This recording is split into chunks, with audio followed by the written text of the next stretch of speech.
My mother's hand shook as she said, "I don't want to be a burden." I grabbed her hands. "You're not." My brother stood quietly, staring at the medical bills.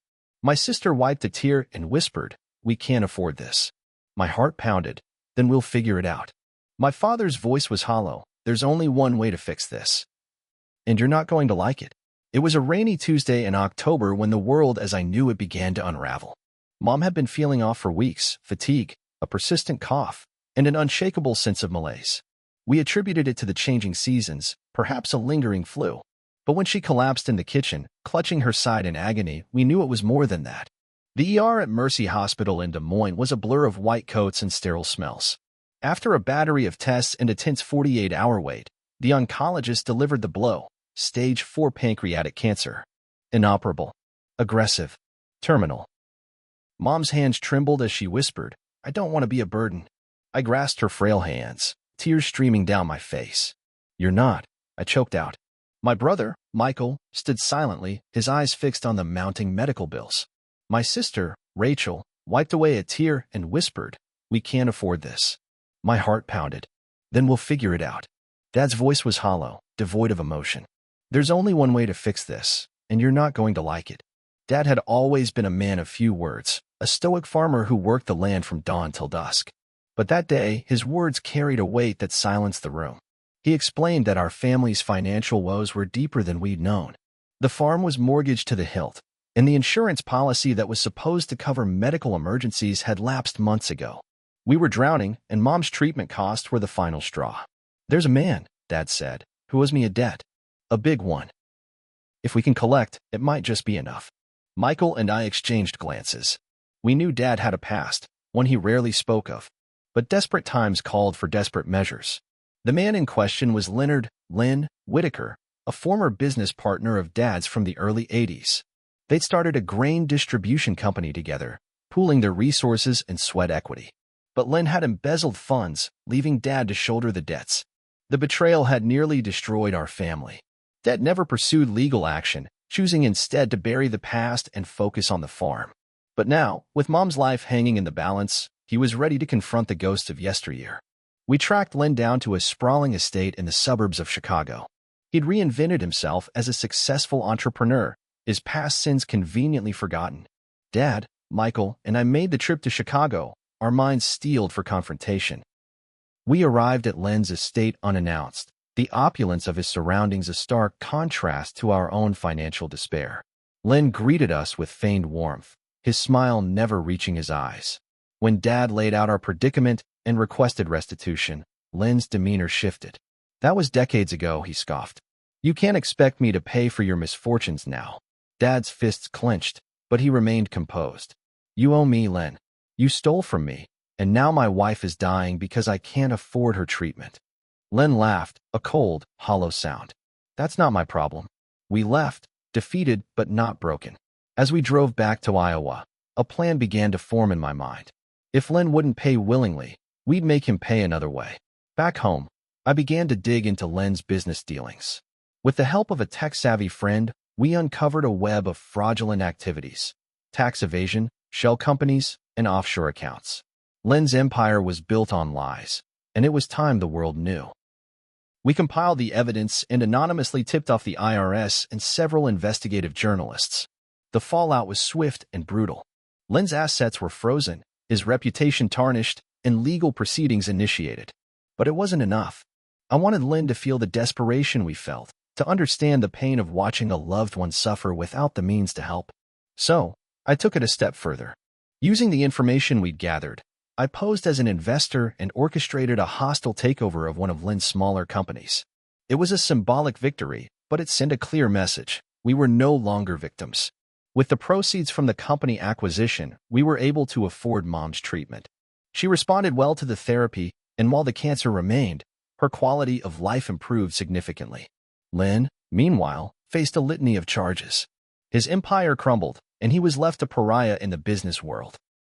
Dad never spoke of Len again, choosing instead to focus on the time we had left with Mom. We cherished every moment, knowing how close we'd come to losing her. Just when we thought the storm had passed, another wave crashed into our lives. It started with a knock on the door one cold January morning. I opened it to find two men in dark suits flashing badges. FBI. Are you Daniel Miles? One asked. Yes, I replied, heart pounding. We need to talk. It's about Leonard Whitaker. Apparently, Lynn wasn't going down without a fight. Before his assets were frozen, he had hired a private investigator, someone who had dug up everything about us. Names, bank accounts, even our so-called anonymous tip. Lynn had told the feds that we blackmailed him, that we used stolen data, that we committed fraud. They had questions.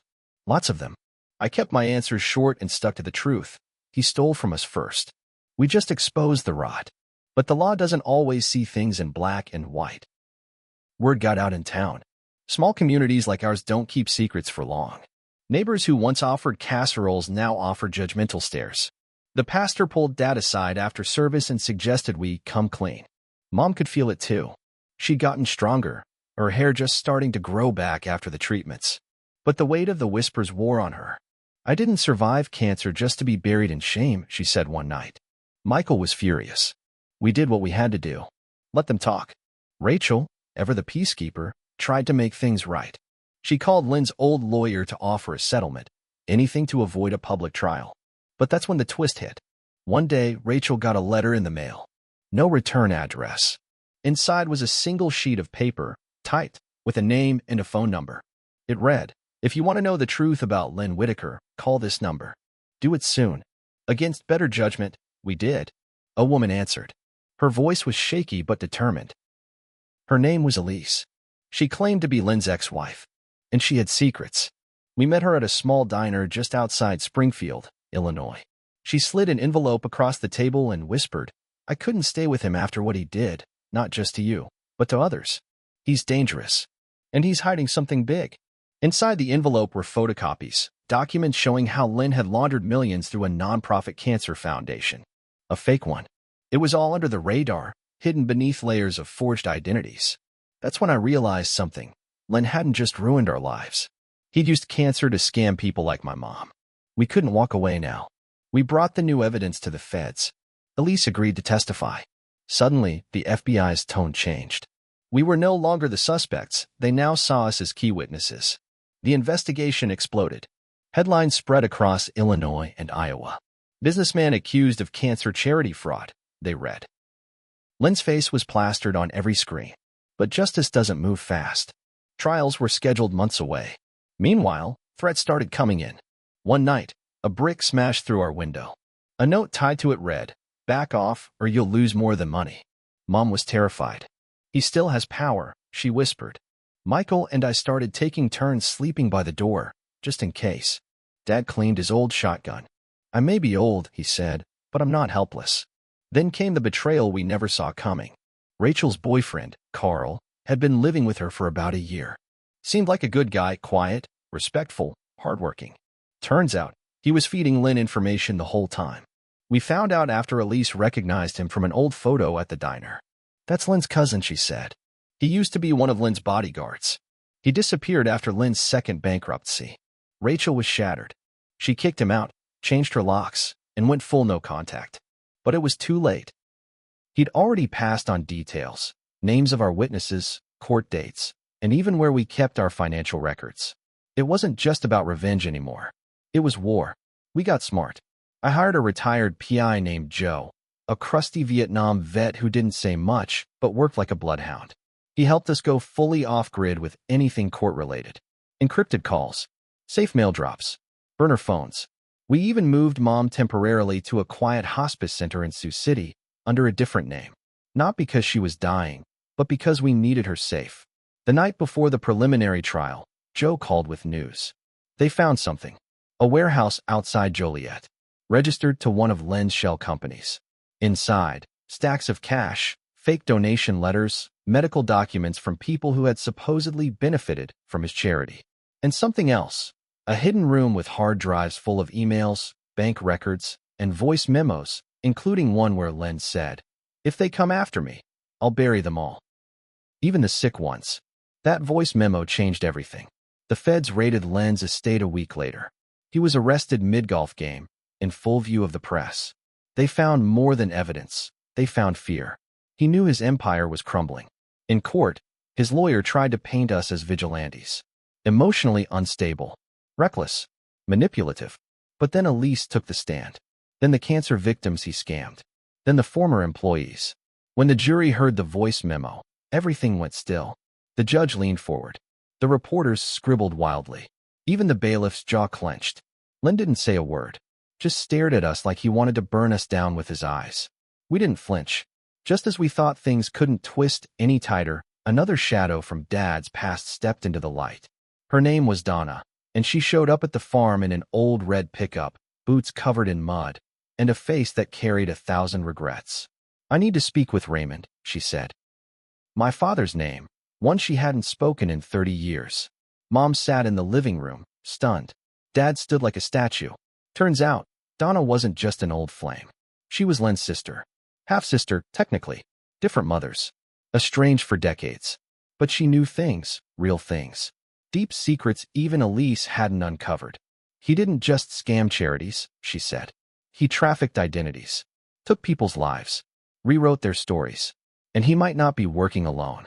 We all stared, slack-jawed. "What do you mean?" I asked. She looked out the window, voice trembling. Len was always the face. But there was another man. Silent. Ruthless. Someone called the investor. He funded it all, and he's still out there. The FBI had no file on the investor. But Joe, our PI, did. "They call him James Maddox," Joe said. "Lives like a ghost. Owns property in Phoenix, Vegas, and parts of Miami under other names. Moves money for people who want to stay invisible." Len was just a front. Maddox was the brains. The real puppet master. We didn't have hard proof of Maddox's connection, yet. But if we could find it, we could destroy the entire ring. Problem was, Maddox played dirtier than Len ever could. A week after we started digging, Michael's truck was found torched on the side of the road. He wasn't in it.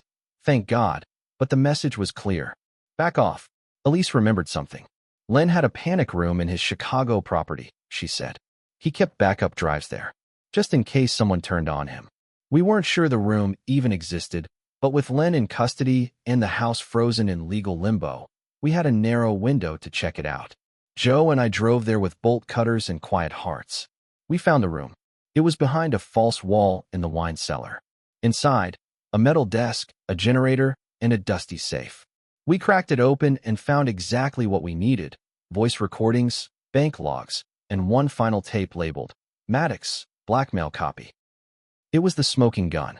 We turned the tape over to Agent Fields, the FBI lead on the case. He seemed stunned at first. "We've been chasing Maddox for years," he said. "This could bring him down." But days passed. No arrests. No media coverage. Just silence. That's when Joe pulled me aside.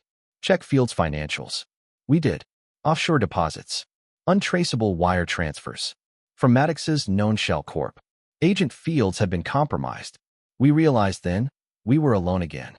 Out of desperation, I reached out to an old contact from my college days, Rita, now an investigative reporter for ProPublica. She owed me a favor from back when I covered for her during a plagiarism scare. I gave her everything. Within a week, the story exploded nationwide. Charity kingpin's secret backer tied to corrupt FBI agent. That broke the dam open. A second, independent investigation launched. Fields was placed on leave. New prosecutors were brought in. Maddox's name finally surfaced publicly. But Maddox didn't run. He came to us. It was early morning when a black Mercedes pulled up to the farm. Out stepped a silver-haired man in a tailored gray coat, leather gloves, and a smile so cold it made the air feel colder. "I admire your tenacity," he said. "You've cost me millions. But I'm a businessman, and I'm here to make an offer." He handed me a briefcase. Inside, $3 million. Clean. Untraceable. "You disappear," he said. "All of you. You take this, leave the charges alone, and never mention my name again." I looked at my father, my mother, Michael, and Rachel. We closed the briefcase, set it down on the porch, and lit it on fire. Maddox didn't flinch. He just smiled. "This isn't over," he said. "Not by a long shot." After Maddox's visit, something inside me changed. I wasn't scared anymore. I was angry. He had tried to buy our silence. Tried to scare us into disappearing. But we were too far in now. This wasn't just about Mom's cancer anymore. It was about everything he had taken from other people. Their hope, their trust, their lives. And I was going to end it. But first, I made a mistake. I got cocky. I thought I could go after Maddox myself. I found his hidden office in Phoenix, one of those sleek, glass buildings with no signs, just tinted windows. I broke in one night, thinking I'd steal whatever evidence I could, but I triggered a silent alarm. 2 men in black showed up before I even hit the elevators. They beat me. Bad. Left me bloody in a parking lot with a note stapled to my shirt. Final warning. I woke up in a hospital bed, ribs cracked, face bruised, and Mom crying beside me. "You're all I have left," she whispered. "Don't do this alone." She was right. So I called in everyone. We formed a team. Rita the journalist, Joe the PI, Elise the ex-wife, Donna the sister, and a new ally, an ex-IRS agent named Rob who'd been forced out for investigating Maddox years ago. Rob had kept everything. Files, whistleblower reports, even proof that Maddox had bribed state officials. He never let it go. "This guy has ruined more lives than you know," Rob said. "It's time we burn him to the ground." We gathered everything. And then we did something no one expected. We leaked it all. Not to one news outlet. To all of them. Online forums. Document drops. Social media. Independent journalists. The whole damn internet. And once the dam broke, it couldn't be stopped. Within 48 hours, the FBI reopened the case, this time with a new, clean task force. The IRS filed charges. The SEC froze every one of his shell companies. He was arrested at his beach home in Miami, barefoot and furious. The press called it the biggest white-collar takedown in a decade. Maddox tried to play innocent. But the tapes, the emails, the victims, they spoke louder. Len turned on him too, cutting a deal in exchange for reduced time. The courtroom was packed. I sat in the front row every single day. So did Mom. On the last day, as the sentence was read, 45 years in federal prison, Maddox turned to look at us. I didn't blink. Mom passed away quietly 3 months later. She held my hand, smiled, and said, "You did what none of us could. You gave us peace." She died with dignity, with her family by her side. Not in shame, not in fear. The farm? We saved it. Not because of the money, but because the town came together once they saw the truth. Donations poured in. Volunteers helped rebuild the barns. We started fresh. Michael and Rachel? Closer than ever. Rachel even wrote a book about our story. As for me, I have my scars. Not just on my body, but inside too. I made mistakes. I let anger blind me. I endangered my family. But I also ended a monster. To anyone reading this, if someone tells you you're powerless, prove them wrong. If they take from you, fight back. Not with fists. Not with money. But with the truth. And with people who believe in justice more than fear. Len paid. Maddox fell. And I? I walk free. But I'll never forget what it cost.